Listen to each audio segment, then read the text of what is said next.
Praise the lord. ప్రభుతో ప్రతిదినం అనే యొక్క ఆడియో డివోషన్స్ ద్వారా మిమ్మల్ని కలుసుకున్నటకు నాకు చాలా సంతోషంగా ఉంది.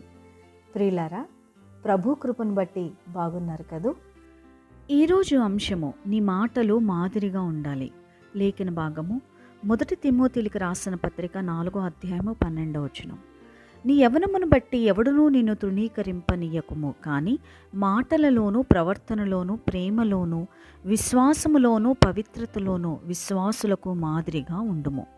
స్నేహితులారా, మనము మాట్లాడే విధానమే మనకు మిత్రులను కానీ శత్రువులను కానీ తెచ్చిపెడుతుంది. హృదయము నిండిన దానిని బట్టి నోరు మాట్లాడుతుంది. మాటలను బట్టి ఒకరి వ్యక్తిత్వం ఏంటో చాలా వరకు మనం అంచనా వేయచ్చు. అయితే హృదయంలోనున్నదొకటి, పైకి మాట్లాడేది మరొకటి. వాటినే కపటపు మాటలు అంటూ ఉంటాం.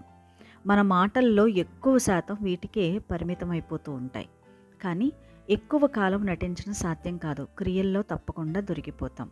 అయితే మన మాటలు ఎలా ఉండాలి? యేసు ప్రభువారే మనకు మాదిరి. పాపములో పట్టుబడిన స్త్రీని అమ్మా అంటూ పిలవగలిగిన మన యేసయ్య మనకు ఆదర్శం. సామెతల గ్రంథం 15వ అధ్యాయం 1వ వచనములో, మృదువైన మాట క్రోధమును చల్లార్చును, నొప్పించు మాట కోపమును రేపును. మొట్టమొదటిగా మన మాట మృదువుగా ఉండాలి. రెండవదిగా కొలస్సీలకు రాసిన పత్రిక 4:6, ప్రతి మనుషునికి ఎలాగూ ప్రత్యుత్తరం ఇయ్యవలెనో అది మీరు తెలుసుకొనుటకై మీ సంభాషణ ఉప్పు వేసినట్లు ఎల్లప్పుడూ రుచి గలదిగాను కృపాసహితముగాను ఉండనీయుడి. రెండవదిగా కృపాసహితంగా ఉండాలి. మూడవదిగా ఎఫెసీయులకు రాసిన పత్రిక 4వ అధ్యాయము 29వ వచనం, వినువారికి మేలు కలుగునట్లు అవసరమును బట్టి క్షేమాభివృద్ధికరమైన అనుకూల వచనమే పలుకుడి గాని దుర్భాష ఏదైనను మీ నోట రానీకుడి. మూడవదిగా క్షేమకరంగా మన మాటలు ఉండాలి.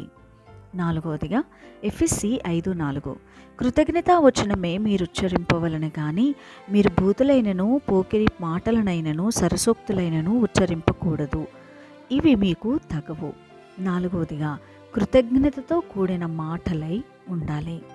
ఐదవదిగా యాకోబు రాసిన పత్రిక 1:19, మాట్లాడుటకు నిదానించువాడనై ఉండవలెను.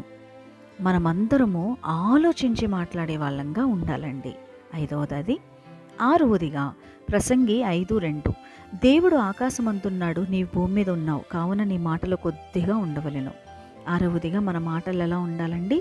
కొద్దిగా ఉండాలి. విస్తారంగా ఎక్కువ మాటలు కాదు, కానీ కొద్దిగా ఉండాలి.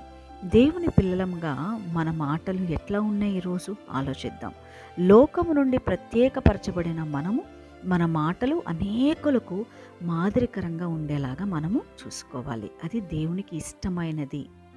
దేవుడు అటువంటి కృపను మనందరికీ అనుగ్రహించునుగాక. ఆమేన్.